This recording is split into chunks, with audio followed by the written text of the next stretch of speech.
Hello, everybody. It is Romania Black. We're on episode 10 of season 1 of Bungo Stray Dogs, Rashoumon and the Tiger. Oh, I love the title of this episode because it's referring to, now that we know, two of Dazai's subordinates. One his former, Akutagawa, and one his current, being Atsushi. And last episode, there was a lot going on. So there was a lot happening last episode. We had Dazai being imprisoned, but still being quite hilarious despite being chained up to a wall. Not only in chiding Akutagawa on how he's not as superior as Atsushi, which really got Akutagawa going, but also we met Chuya. Old Chuya, his old partner, this redhead from the OP that I have been so excited to meet because y'all have been hyping this guy up, this chicken-legged redhead. And here's the thing.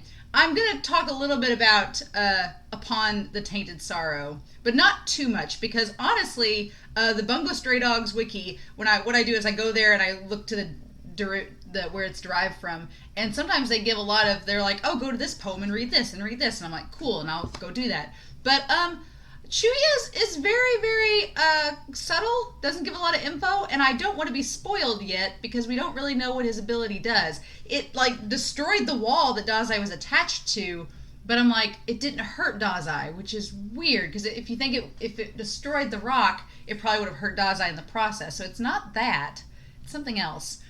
Don't tell me yet. But it's a derivation. It's derived from Chuya Nakahara's poem "The Soiled Sorrow," which was published in 1934, and it takes different lines from "Lament of the Lamb," which is also a poem. So it doesn't give me much to go off of in terms of his ability, which is fine for right now because I don't want to be spoiled. But I looked up Chuya Nakahara, the poet himself, and Chuya basically only lived to be 30, which is really sad. Was only 30 when he died, but wrote more than 350 poems and was really well known as kind of a poet that kind of influenced like French into his style and everything else. But yeah, crazy. So I thought that was really interesting. There's a couple of poems like Songs of Bygone Days and Goat Songs, which I thought were really interesting. But it's noted that during Nakahara's lifetime, he was not really a mainstream poet. He was more kind of had a following with younger audiences. And a lot of his subject matter dealt with the school system and kind of like younger material that would relate to a younger audience, like high school age, which kind of makes sense because Chuya seems a little bit youthful in his appearance. So I found that interesting. But yeah, Upon the Tainted Sorrow, what an interesting name. So yeah, apparently Atsushi's on a boat. He's on a boat. And so Kunikida's going to rescue him. I liked that Rampo is kind of like had to be persuaded to get help to help them out, and then Kunikida's going to go and rescue Atsushi, get on that boat, and we don't know exactly where Dazai is. I'm assuming Dazai's on the boat too, because it seemed like Dazai was planning to escape, like he was sitting there like biding his time, waiting for the opportune moment, because that's Dazai for you. And so I'm wondering if Dazai's on the boat. I went back and rewatched the episode, and I'm like, maybe he is on there. Because I would assume Akutagawa is on there to watch over Atsushi as well. So I'm not 100% sure. But this episode being called Rashoumon and the Tiger has me thinking that it's going to be all about Atsushi and Akutagawa fighting. And they are quite an antagonistic pair. I get very excited when they're in episodes together because Atsushi's like, what did I do? And Akutagawa's like, everything wrong. And it's like... And then we have Kyoka in the mix too, amidst all this, and Demon Snow. So it's setting up for lots of things to happen, and I'm really excited about it. So I hope you all are too. But in any case, we are going to start episode 10 of Bungo Stray Dogs here in 5, 4, 3, 2, 1, and let's go.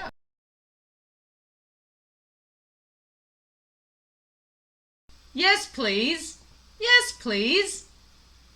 Oh, my goodness. Well, that was interesting. Oh, The Great Gatsby. When they said Frederick F, I was like, Frederick F, but it's F. Scott Fitzgerald. Okay. Clever show. Clever. I've read The Great Gatsby many times. I know lots about The Great Gatsby.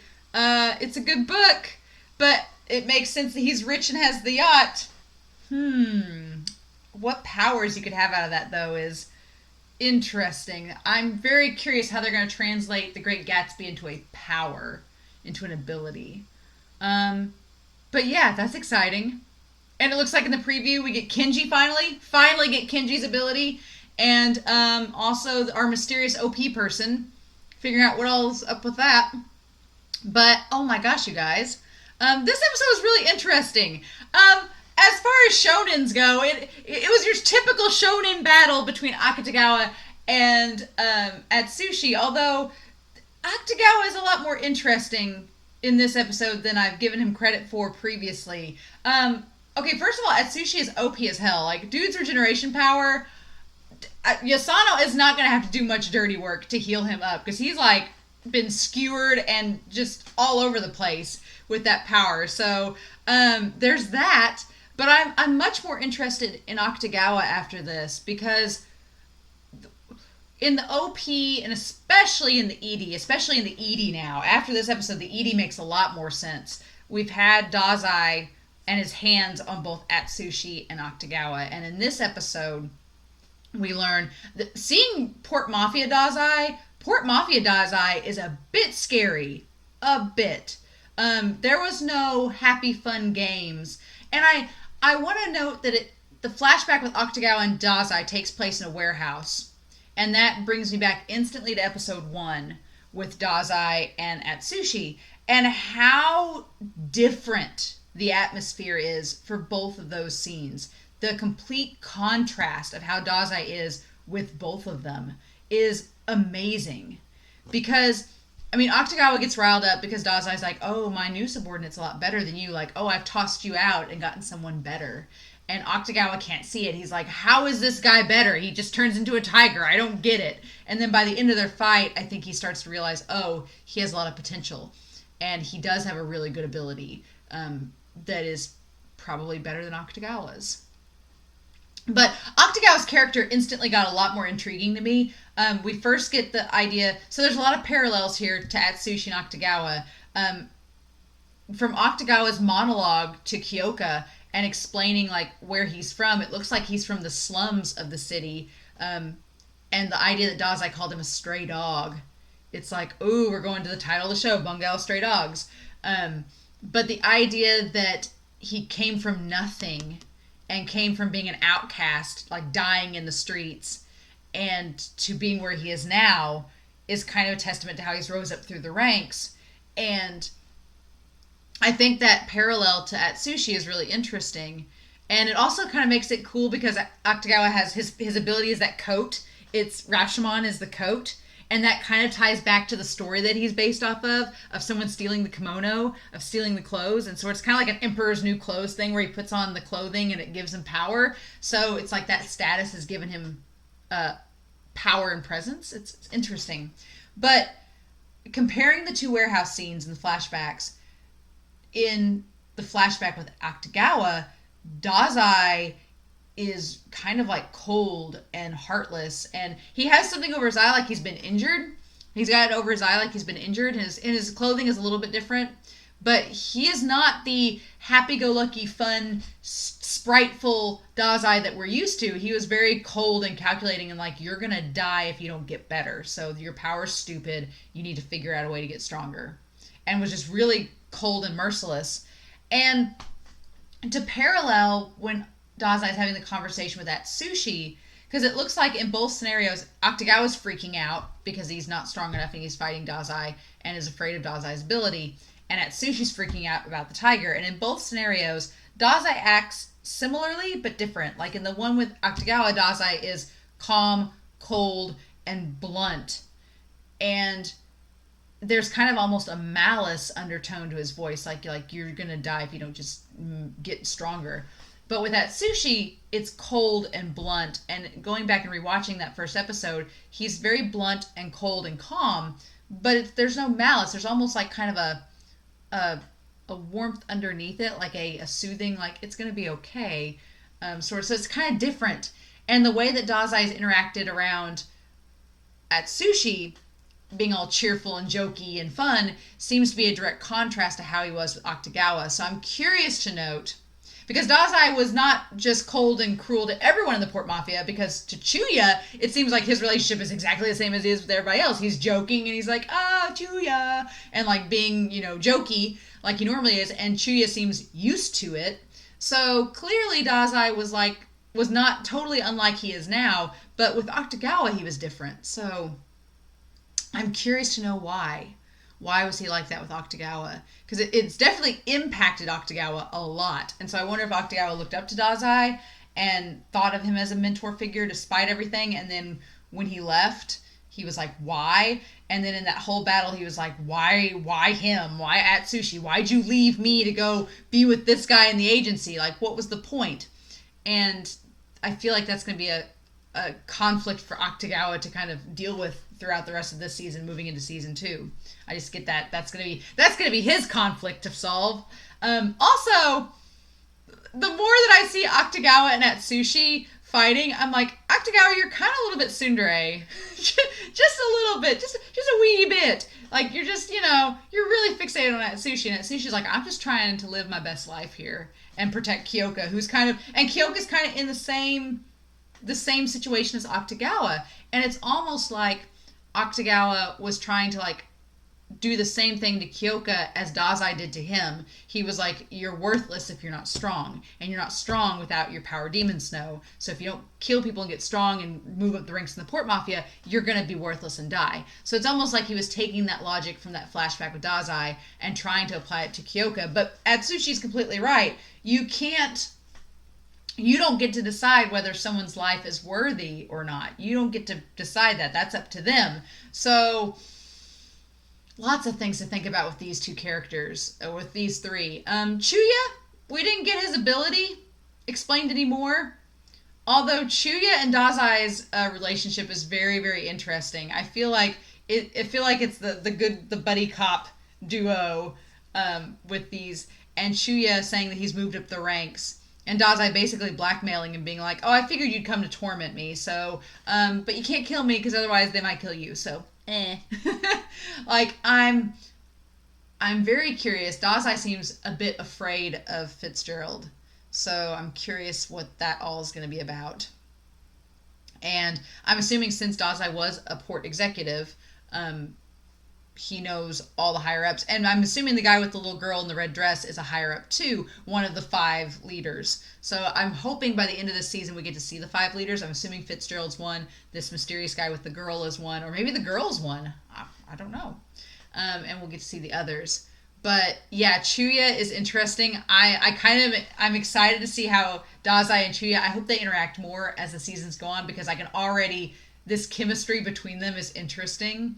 And I want to see more of it. I feel like we're setting up like Akutagawa and Atsushi kind of in the same boat as Dazai and Chuya, and I'm here for it. I'm all here for it, sure thing. Kunikida and his ideals, bless his heart. I feel like every time Kunikida yells at Atsushi, he's just testing him. He's testing him to see if he'll make the right decision. And Kunikida had this moment where he was like, he's like, you can't save everyone, and you can't. But Atsushi's like, yeah, I know, but this one's kind of special, so but I can't just abandon them when there's a chance. If I don't save her, I don't save her, but I can't leave without trying. And I like at the end, Kunikida's like, gotta babysit these kids, but you did good, kid. You did good. So that was really interesting. But yeah, oh my gosh. Lots to think about. I really hope we have 2 episodes left of this first season, and I'm curious to know how they're going to end it, because our big conflict has seemingly ended. It looks like next episode is with Kinji and maybe dealing with the aftermath of everything. I'm still wondering if everybody's like, where's Dazai? Who cares? We're fine. He can take care of himself. So I'm curious to know how Dazai's getting out, if he just walks out, and if there's like an aftermath next episode where Kinji and them kind of recap. So then I'm like, where will that lead us with the last season? There's not much point in reviewing The Great Gatsby and researching it. I know a lot about The Great Gatsby.